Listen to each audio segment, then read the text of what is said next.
Alright, here we are, step one. I've got a brake clutch combo box out of a 97 F-150, and I want to make sure that the pedal goes in first before I get any further on this. So I've gone in, I've pulled out the old brake pedal and brake pedal box.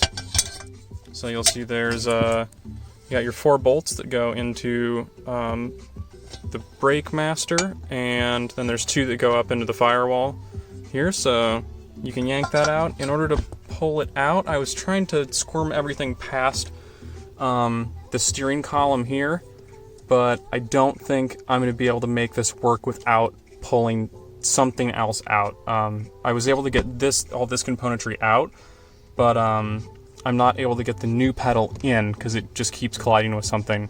So the hole that I'm running for is, so there's the brake master right here.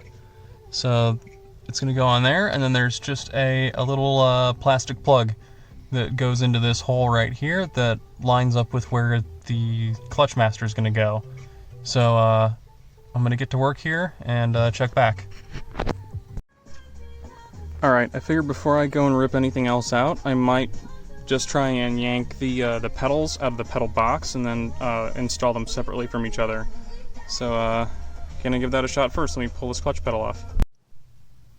Well, that right there was one hell of a fight, but got some pedals in here. So had to undo the steering column, and fortunately it's one of those nice safe collapsing ones, so it's just one bolt. Slide the steering column down so it's out of the way, and then in order to get this in without taking anything else out of the car, what you'll have to do is you'll have to take the clutch pedal off on this side and use a puller to pull it off, and then also take the clutch arm, the actuator arm off, and again pull that off with the part puller. And then if you install it without the brake pedal, you won't be able to get the shaft that carries the pedals, this shaft. You won't be able to get it in, so install it with the brake pedal in place. It is a little bit of a fight because the shaft will constantly try and slide out on you, but I couldn't even begin to tell you the set of movements that it takes to get this in here, but it mostly involves starting out and kind of pushing it to the right, and then the hardest part is getting this tab right here that actually holds the clutch master. You have to kind of squeeze it past this section of the firewall right here. You can see all these scratches on it where I kind of wiggled it in. You'll also have to, I found, I don't know if it's completely necessary, but it definitely makes it a lot easier to go through and just tear out a bunch of this soundproofing rubber, whatever the hell this is. So yeah, I just went through and just tore a section out of it. It normally covers this entire area, just to make sure that I could get this to lay up against here. Another thing to note is that even though, let me see if I can get my finger in here, this top bolt right here, it does line up. This one right here does not. The actual bolt where it goes in is a little bit to the left here, so if I get really crazy at some point, I might go through and just drill a new hole into this with like a Forstner bit to kind of clear some aluminum around the outside and then chase it. But I might not worry about it for right now because I mean, it's got these 4 bolts down here that's going to hold it, and then that top one. All right, talk to you in a minute to do the master cylinder. So here we see how much this shares with the F-150. Got the fluid reservoir. It's got holes, you just jam them in. The master itself, you just go in at a 45-degree angle and twist it in place. It's even marked on the master cylinder. I've just got the clutch line kind of run to just kind of a random place right now. Show you inside. Alright, here we are. I've got the these 4 bolts run down tight, as well as the one up there.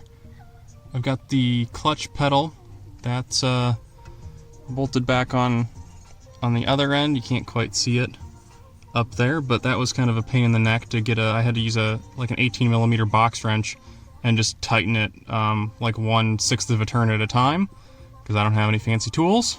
But that's in. I haven't put the clutch arm back on this side yet, because I just want to make sure that it's positioned, it's clocked correctly to grab onto this. Honestly, I probably could have just marked it and left it where it was, but you know, I just like setting things where I think is best, and I'm sure that someone, if I put this up on YouTube or someone, is going to tell me that I'm doing things wrong, but as far as I know, no one's done this, so I'm doing it the right way as far as anyone's concerned. I'm sure I'll get a bunch of comments about that. Anyway, there's our master where it comes through. I'm gonna go ahead and clock this arm right now and hook it up, and running out of light, so we'll see how much farther I get. Well, there's something you haven't seen in a Lincoln Navigator before. So everything's hooked up now. So we've got... I tell you what, people complain about working in these because there's not much room. Go buy yourself a Mini Cooper. Own it for a couple years. It's like working in an atrium in here. Alright, so we got brake pedals hooked up. The clutch also hooked up. I'm hoping this is enough travel. That's going to be fun to figure out. And then I got the steering hooked back up. Everything's tightened down. You'll notice that I left the adjustable gas pedal in because I'm hoping I'll actually be able to stick. There's the motor only exists on the brake pedal, and there's a little transfer cord that runs over and plugs into this little guy right here and spins it to move this pedal back and forth. And I'm actually hoping that I can set these pedals up at the kind of the right distance from each other that I'll be able to heel toe. So it's kind of cool to have a manually adjustable gas pedal, if nothing else. Yeah, I'm gonna plug the brake pedal sensor in here and I guess try and start it. Make sure that that works. So we're doing things one thing at a time here.